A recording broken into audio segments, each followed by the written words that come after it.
Es que no se puede uno poner malo en Navidad porque le cierran el centro de salud. ¿No te parece, Iker? Pues sí, la vida y la política es cuestión de prioridades y cuando se decide dónde se pone el dinero, si no se da prioridad precisamente a lo que es más importante, que es la salud, pues pasan este tipo de cosas, ¿no? Arratsaldeon, que no te he dado la bienvenida. Iker Casanova, portavoz de Euskal Herria Bildu en Juntas Generales de Vizcaya, hablando de dinero. Presupuestos. Sí. ¿Qué ha pasado que habéis devuelto los presupuestos presentados por Diputación cuando el año pasado facilitasteis la aprobación? ¿Qué ha pasado ahí?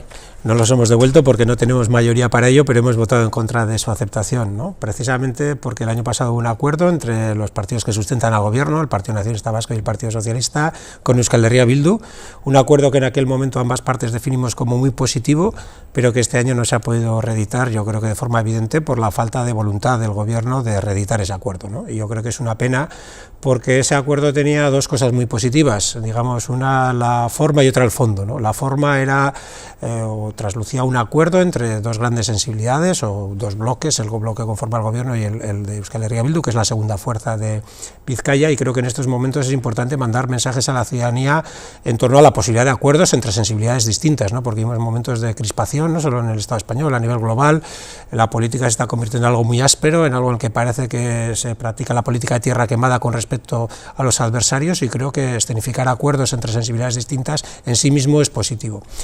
Y por otro lado, el contenido era muy importante para el territorio de Vizcaya, eran 29 medidas que totalizaban unos 33 millones de euros en áreas como el transporte, los cuidados, la transición energética o el desarrollo territorial, ¿no? Y este año no ha sido posible por una razón muy sencilla, sobre todo porque el Partido Nacionalista Vasco ha decidido vetar los acuerdos con Euskal Herria Bildu y a partir de ahí ni siquiera han estado dispuestos a entablar una negociación. Creo que es triste, como decía, porque perdemos una forma de hacer política más constructiva y también porque perdemos la posibilidad de desarrollar políticas muy interesantes para el territorio y las personas que vivimos en él. ¿Dais por hecho entonces que es un veto a EH Bildu? Sí, bueno, es un veto evidente por parte del Partido Nacionalista Vasco a los acuerdos con Euskal Herria Bildu. Sí, es obvio que, sobre todo a partir del cambio en la dirección del Partido Nacionalista Vasco, ha habido una política de mayor beligerancia hacia Euskal Herria Bildu. Hay una constatación, y es que Euskal Herria Bildu es en estos momentos de facto, a través de las encuestas, la primera fuerza política del país y también la primera fuerza política del territorio de la Comunidad Autónoma Vasca. Creo que eso ha encendido algunas alarmas rojas, o más de una, y no solo en Sabin-Etxea, en la sede del Partido Nacionalista Vasco, creo que también en algunos medios de comunicación, en algunos estamentos del poder político, y bueno, se ha activado una estrategia de acoso y derribo contra Euskal Herria Bildu que pasa por no llegar tampoco a acuerdos de esta índole, y creo que eso es malo y es preocupante. Eso me recuerda, Iker, que ya cuando estamos en pleno proceso, por decirlo así, estoy recordando ahora las palabras de la diputada general, Elizabeth Echanove, que ya en una rueda de prensa comunicó como que veía complicado el que este año se pudiera reeditar precisamente ese acuerdo, ¿no? Sí, yo creo que ya están un poco preparando el terreno a lo que iba a venir después, ¿no? Porque yo puedo dar fe de que no ha existido una negociación como tal. Nosotros presentamos una propuesta en términos prácticamente idénticos a las del año anterior, con los mismos condicionantes, el mismo monto económico y unas partidas similares, que por tanto podía haber sido perfectamente aceptada, o por lo menos objeto de una contrapropuesta por parte del gobierno, pero no ha sido así. Nos transmitieron que no tenían la intención política de contraproponer nada y que simplemente iban a dar prioridad a acuerdos con otros partidos políticos que en Vizcaya no han existido, aunque sí en Guipúzcoa y en Araba, en este caso con el Carrequín Podemos, que han sido acuerdos creo que bastante deslavazados, con mucho menos peso político y también mucho menos peso económico. Pues es curioso, porque yo me acuerdo que después de decir que con Euskal Herria Bildu no se había llegado a ningún acuerdo, sí que parecía como que con el Carrequín se estaban dando algunos pasos, hasta que al final, en el último pleno, se vio que no. En Vizcaya, bueno, es cierto que el gobierno no necesita apoyo de un tercer partido para aprobar los presupuestos, porque tiene mayoría suficiente para ello, no así en Araba y en Guipúzcoa, y aquí no han estimado tampoco necesario, digamos, comprometerse lo suficiente para llegar a un acuerdo con el Carrequín Podemos. Ahí no puedo hablar porque no conozco los entresijos de esa negociación, pero desde luego aquí no lo necesitaban y no han forzado tampoco la maquinaria, por lo visto, para conseguirlo. En cualquier caso, vosotros sí que le afeasteis al Carrequín Podemos un poquito que no hiciera una fuerza conjunta de izquierdas con vosotros, ¿no? Yo creo que tienen que pensar qué futuro visualizan para el país, ¿no? Más allá de ganar un titular o salir al día siguiente en la prensa, el Carrequín Podemos tiene que tratar de hacer el esfuerzo de visualizar el futuro de Euskal Herria y el futuro de la izquierda en este país. Y yo creo que ahí existe un espacio compartido ideológicamente entre Euskal Herria Bildu y el Carrequín Podemos, en el cual competimos por una franja, yo creo, pequeña, ¿no?, de votos que pueden ser fronterizos, que en un momento se pueden escoger hacia uno y otro lado, pero creo que la constatación de la realidad política del país tiene que llevar al Carrequín Podemos a entender que Euskal Herria Bildu es la fuerza mayoritaria de la izquierda y que debería priorizar, si quiere construir gobiernos de izquierda, pues la colaboración con Euskal Herria Bildu. Y en realidad lo que está haciendo es ser la muleta del Partido Nacionalista Vasco en toda la legislatura, en una legislatura que, si bien en Vizcaya, como decíamos, el gobierno tiene mayoría, en Guipúzcoa y en Araba no es así. Y se han dado leyes muy importantes, no tanto el presupuesto, que también lo es, sino la reforma fiscal, que desde una perspectiva de izquierdas es bastante retrógrada y supone una disminución en la recaudación que nos ha llevado a recortes en los presupuestos. Yo creo que el Carrequín Podemos no debería haber entrado ahí y está facilitando una legislatura que se podía ser mucho más exigente con el PNV, llegar a acuerdos, sí, que desde luego también nosotros hemos llegado, pero acuerdos mucho más exigentes y sobre todo con la perspectiva de construir una alternativa desde la izquierda, ¿no? Yo creo que en el Carrequín Podemos ha primado el cortoplacismo y es un error muy profundo el haber facilitado al PNV la toma de algunas medidas, repito, como la reforma fiscal, que son bastante regresivas. Para Ezkerraldea, ¿qué pedíais en vuestra propuesta de presupuestos o en vuestras enmiendas?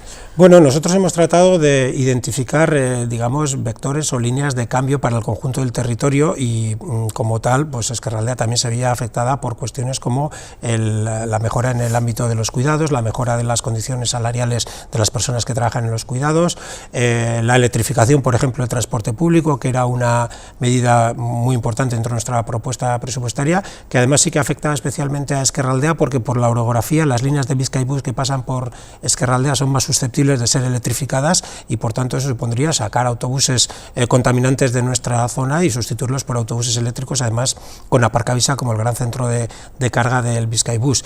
También había algunas propuestas concretas como algún bidegorri, alguna medida de patrimonio industrial como hemos presentado en otras ocasiones, alguna carretera en la zona de Alonsotegui y demás, ¿no? Pero creo que tanto las medidas generales eran positivas para todo el territorio, pero en la zona de Ezkerraldea hubieran supuesto también alguna ventaja específica. Y que todavía no ha terminado, ¿no?, el proceso de la aprobación del presupuesto. Ha habido varios plenos, ¿no?, pues sí, en las enmiendas a totalidad, diferentes enmiendas. El último fue el de la semana pasada, creo que fue, ¿no?, en el que... La semana pasada se rechazaron las enmiendas a la totalidad y esta semana se están debatiendo las enmiendas parciales en comisión y cuando se voten en comisión se llevarán a un pleno el día 29 de diciembre, donde ya definitivamente concluirá el proceso. Pese a lo que decíamos antes, que Diputación no ha aprobado, no ha tenido en cuenta vuestra propuesta, sí que os piden ahora que les echéis, no que les echéis una mano, ¿no?, sino que quieren contar con vosotros. Iker. Bueno, ya veremos en qué se traduce esto. Nosotros, desde luego, lo que hablábamos antes de una forma distinta de hacer política, nosotros no vamos a recurrir a la pataleta. Nosotros creemos que los acuerdos son buenos y que cada uno se retratará ante la sociedad por lo que haga, ¿no? Me viene a la mente, por ejemplo, la situación en Vitoria-Gasteiz, donde Euskal Herria Bildu es la primera fuerza política, fue desalojada de la alcaldía por un acuerdo entre el Partido Socialista y el Partido Nacionalista Vasco y aún así, frente a una alcaldía del Partido Socialista, estamos colaborando y hemos aprobado incluso presupuestos porque entendemos que no debe ser la ciudadanía la que pague los platos rotos de los errores de las direcciones de algunos partidos, ¿no? Por tanto, si en Vizcaya se presenta la oportunidad de llegar a un acuerdo que sea bueno, que se quiera proyectar con un respaldo social más amplio que los partidos que forman el gobierno y se tienen en cuenta, por supuesto, algunas de las posiciones de Euskal Herria Bildu, pues nosotros desde luego no rompemos barajas ni rompemos la disposición a colaborar, aunque entiendo que es difícil porque me temo que la decisión del Partido Nacionalista Vasco es una decisión de fondo, con la mira puesta en las próximas elecciones y van a tratar de poner la hostilidad hacia Euskal Herria Bildu en el centro de su propuesta política. ¿Pero es igual que esos presupuestos que os han mostrado son como continuistas o...?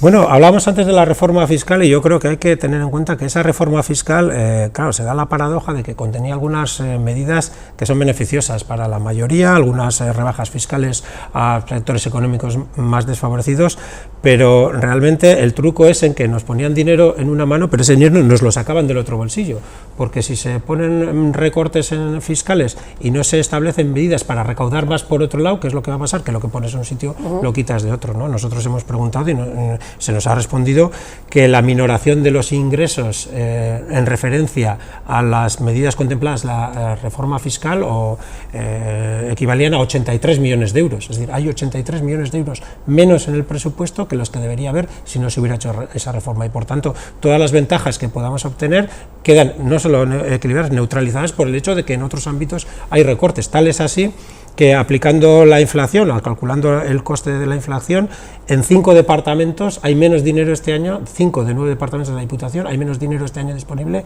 que el año pasado, es decir, en 5 departamentos de 9 hay recortes, por tanto nos encontramos con unos presupuestos que de saque y en términos cuantitativos son muy restrictivos y no responden a la necesidad de expandir los sectores públicos o los servicios públicos que demandamos, ¿no? Y por otro lado, en cuanto a su orientación, pues efectivamente creo que son continuistas que reflejan un modelo bastante agotado en el que no hay ideas nuevas y no hay sobre todo la voluntad de traccionar el territorio en una dirección determinada, ¿no? Estamos hablando de gestionar lo existente sin tratar de visualizar el futuro hacia el que queremos dirigirnos y establecer hojas de rutas definidas para poder llegar ahí. Hablamos, por ejemplo, del transporte público, la sustitución o el avance hacia un nuevo modelo o un nuevo paradigma de movilidad, hablamos de avanzar hacia un modelo público comunitario de cuidados. Todo eso no se esboza en ningún momento y lo que se trata es, bueno, de gestionar lo existente en un modelo que para nosotros denota parálisis y falta de estar a la altura de lo que los tiempos exigen, porque si en cualquier momento es importante tener visión estratégica, en estos momentos en el que el mundo está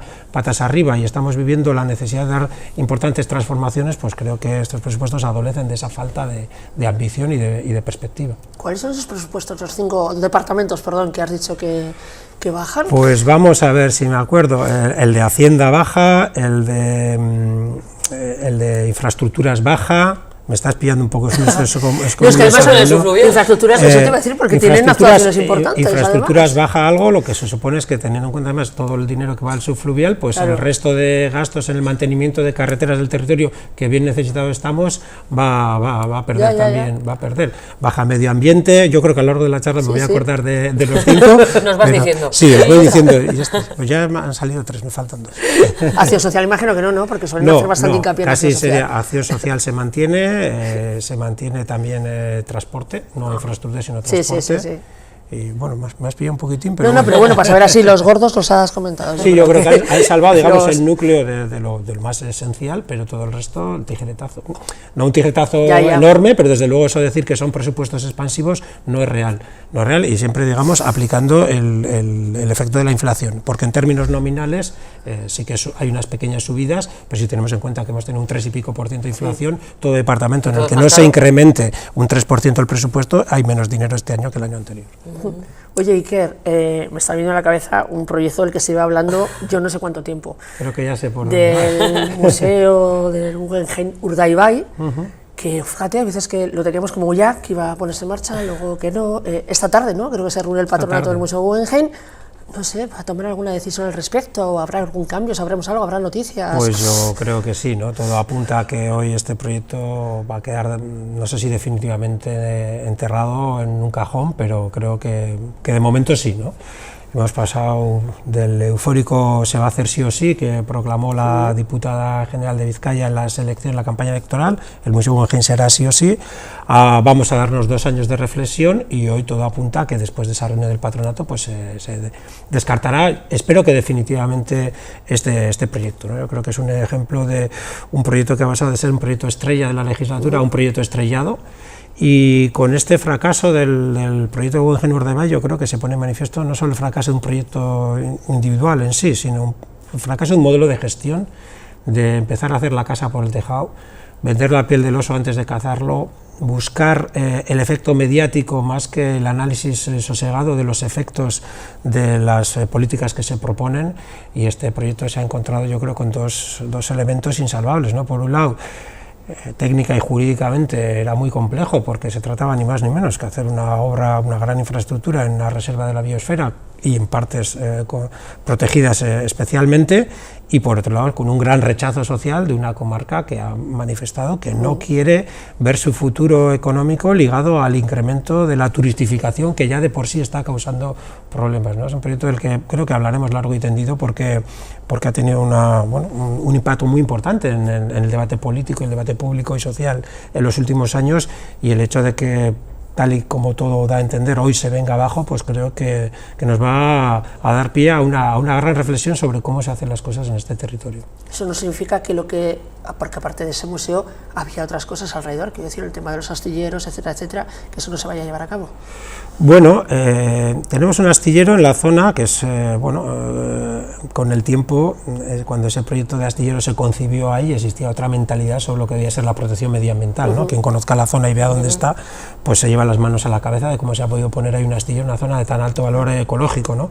Pero esa concesión se otorgó hace varias décadas, y yo creo que lo que sí tenemos es que aprovechar las reflexiones precisamente no para sustituir el astillero por otro proyecto, sino para renaturalizar ese espacio, ¿no? Sabemos que puede suponer el coste de una serie de puestos de trabajo, pero habrá que buscar otros proyectos que impulsen el territorio, ¿no? Yo creo que ahora hay que aprovechar el debate abierto, primero, para avanzar en la protección medioambiental de la zona, y segundo, para poner en el centro las políticas de relanzamiento económico de la zona de Busturialdea y Urdaibai, con proyectos que sean más sensatos y con proyectos que conecten mejor con la realidad y las necesidades de esa zona, que no pasen por el turismo de masas, sino por el impulso de la cultura, sí, pero de la cultura con los valores propios, de la cultura no como un producto de consumo, sino como un valor intrínseco, una cultura además ligada a una zona muy euskaldun, muy ligada a la identidad y a la historia de este país, y también con otros proyectos no solo en el ámbito de la cultura, que sean tractores en el ámbito económico, desarrollo industrial, desarrollo económico,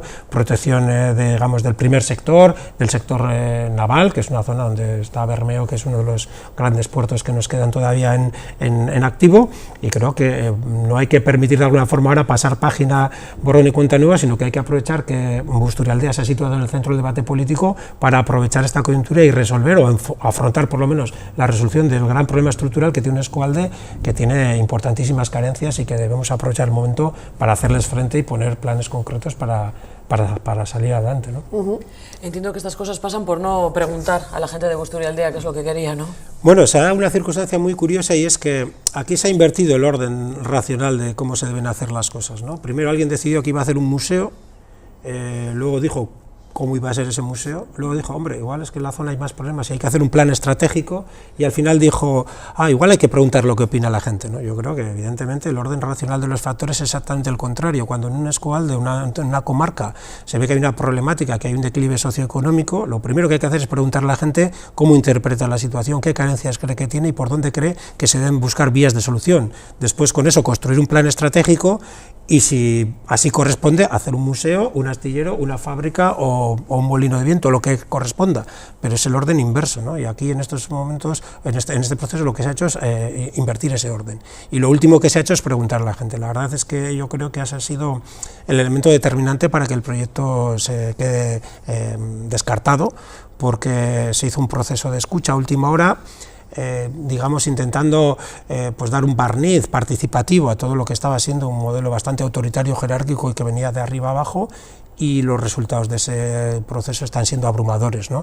Se ha aplazado el hacer público los datos del proceso de escucha hasta enero, cuando se iban a hacer públicos en diciembre, precisamente para que no se establezca una relación causa-efecto entre la presentación de esos datos y el abandono del proyecto, ¿no? Porque eso sería un poco decir que, bueno, tenemos que echarlo atrás porque la gente está en contra, ¿no? Y eso todavía dejaría más en evidencia a sus promotores, ¿no? Pero aún así hay una parte del proceso que ya es conocido y los datos son abrumadores, ¿no? Más del 80% de los habitantes de la zona está en contra de este proyecto, y por tanto, bueno, esta es, como decía, una de las grandes razones, junto a las dificultades jurídicas y técnicas, que han llevado más que previsiblemente a que esta tarde este proyecto pues pase a la historia.